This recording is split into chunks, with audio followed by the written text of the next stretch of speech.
Welcome to my channel, my people. I want to ask you one simple question. You think revolution is easy?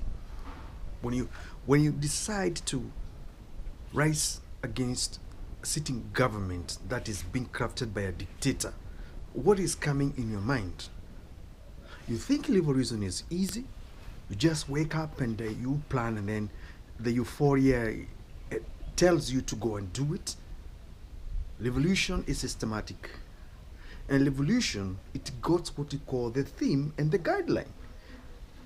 It's not just a disorganized protest with nothing, to aim at. Revolution, people don't bow down. It is that time whereby you organize yourself with one common goal to eliminate the problem. But what is happening now is anarchism. It is ungovernable. I don't see any theme on the table that we should actually work on it. Problems that are facing Kenya are many.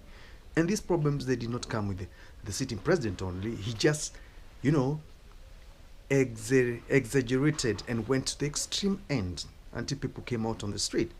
Problems started in 1963. Public debt has never been made public. When it reaches a point whereby politicians have rooted government entities to an extent, now the government has to borrow from them to run the government. That means you become a slave of the entire fancy system. And that is what is happening in Kenya right now.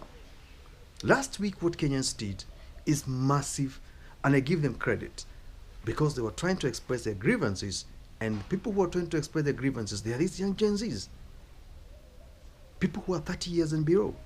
Where we failed, we 40 plus years because of the phobia. When you plan to storm State House, that is serious treason.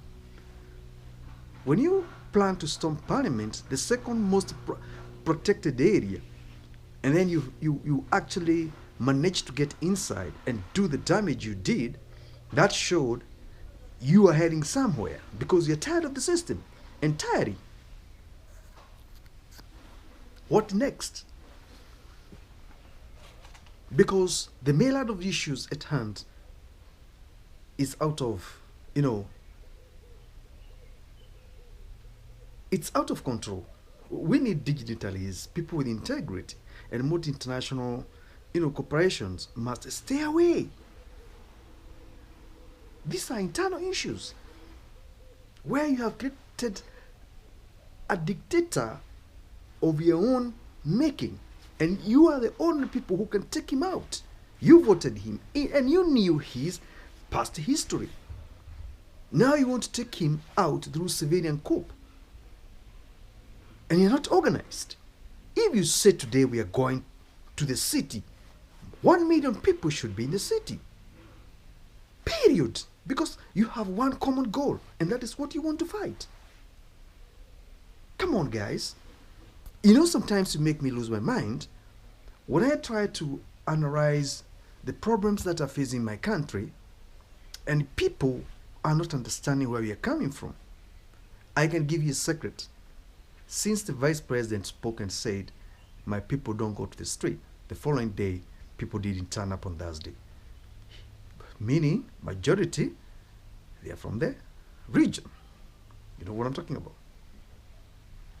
This protest was all about finance bill, but now it's about the anarchism, corruption, bad governance. So where are we heading to? Is the country? Me, I don't want Kenya to go Libyan way, Sudan way, because we have so many ethnic groups in Kenya, and we are not yet to that level whereby we have nationalism, tribalism, popularity is not there yet, because civic education needs to, maybe from Gen Zs in the next 30, 40 years to come, then that thing can work. But at the moment, I don't think we're still in outfit of the tribal boundaries. And if you see what happened today in Eldoret, nobody protested. But last week, there was protest. What does that one tell you? It tells you something. Something that you need to think about what it is. Look at Kisumu. Kisumu is a hotbed of politics and protest. It's relatively calm. Mount Kenya is relatively calm. Not much apart from Nyeri, maybe some part of Kirinyaga, but Kiambu County, nothing is going on. So protest is within Nairobi, some part of Nakuru. Nakuru is a hotbed of protest, but it didn't turn out. That one tells you something. The tribal outfit is trying to balance the damage. Mombasa today came out strongly. That one also tells something that you need to digest and understand. Protest and revolution, those are two different things. Because revolution, it's systematic.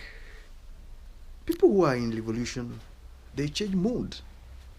They become spiritual. They become fearless. They become hardened, and they become committed to something. Not pushing and retreating. Pushing and retreating. Doesn't work like that.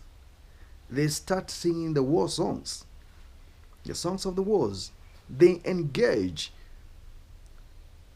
amongst themselves. They have their own outfit in terms of socializing, and and it's very difficult to tell them no.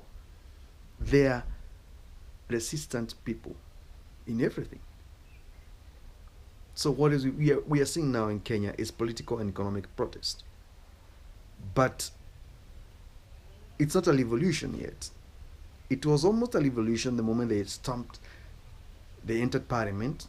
That was heading to revolution. But what happened is they retreated.